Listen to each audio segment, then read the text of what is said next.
दोस्तों एक बहुत ही इम्पोर्टेंट यहाँ पे प्रोनाउंसमेंट आई है एक्सटेंशन के लिए।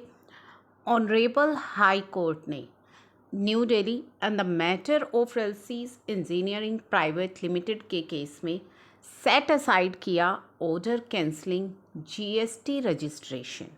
तो जीएसटी रजिस्ट्रेशन कैंसलेशन का जो ऑर्डर था उसे सेट असाइड किया गया एंड हेल्ड दैट जो सुप्रीम कोर्ट का suo motu extension of limitation period है वो is applicable for filing appeal against cancellation.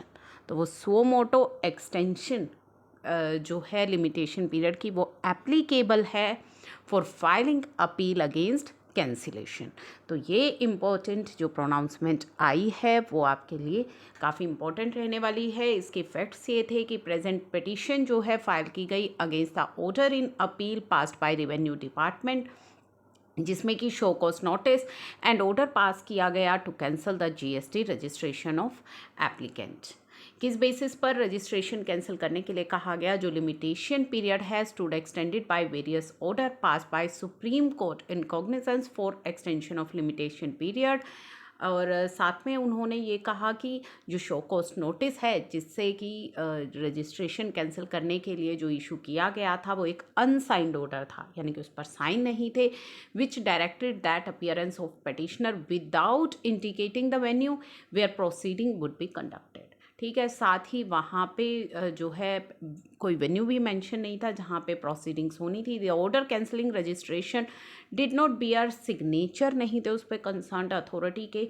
And rule 68 जो है हमारे CGST एक्ट का वो it require the respondent to issue notice to the petitioner concerning the non-filing of return for the period in issue, which petitioner did not file their returns span between February 29 and November 29। ठीक है, तो यहाँ पे था कि जो है अगर आप नॉन फाइलिंग कर रहे हैं, रिटर्न फाइल नहीं कर रहे हैं, तो आपको नोटिस इशू किया जा सकता है, जो कि रूल 68 में है। रिस्पोंडेंट का क्या कहना था इस पर रेवेन्यू का?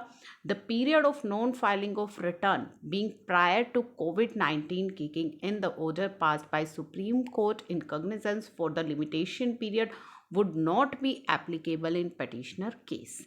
ठीक है, तो वो कह रहे थे जो एक्सटेंशन है लिमिटेशन पीरियड की ये एप्लीकेबल नहीं है पेटिशनर के केस में। अब यहाँ पे दो इश्यूज थे, whether the petitioner is covered by the order and directions जो कि इशू की गई है सुप्रीम कोर्ट की, एंड वेदर द ऑर्डर जो कि कैंसिलेशन ऑर्डर है need to bear signature of the concerned authority, उस पर कंसर्न्ड अथॉरिटी के सिग्नेचर होने चाहिए या नहीं।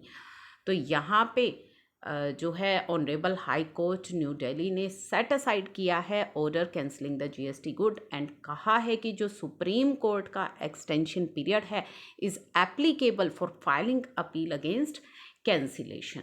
तो ये चीज़ तो ऑनरेबल हाई कोर्ट ने क्लियर कर दी है। पीरियड ऑफ लिमिटेशन जो कि प्रिस्क्राइब किया गया है अपील फाइलिंग के लिए अंडर सेक्शन 107 वो 3 मंथ्स का है, विच जिसे कि 1 मंथ की एक्स्ट्रा एक्सटेंशन भी मिल सकती है। और साथ में जो सिग्नेचर वाला केस था, मतलब जिसे 1 मंथ की एक्स्ट्रा एक्सटेंशन मिल सकती है by commissioner. And extension of limitation जो है जो is applied even to the condonable period and not just to the period which is prescribed under section 107। तो ये हाई कोर्ट का कहना था। और साथ ही respondent should have appended digital signature होने चाहिए ऑन शो कॉज नोटिस पर एंड अबव मेंशन्ड ऑर्डर पर। तो दोनों ही चीज़ों को यहाँ पे हाई कोर्ट ने क्लियर किया और ऑर्डर को सेट असाइड कर दिया गया। तो ये काफ़ी इम्पॉर्टेंट जजमेंट है, इसे शेयर ज़रूर कीजिएगा।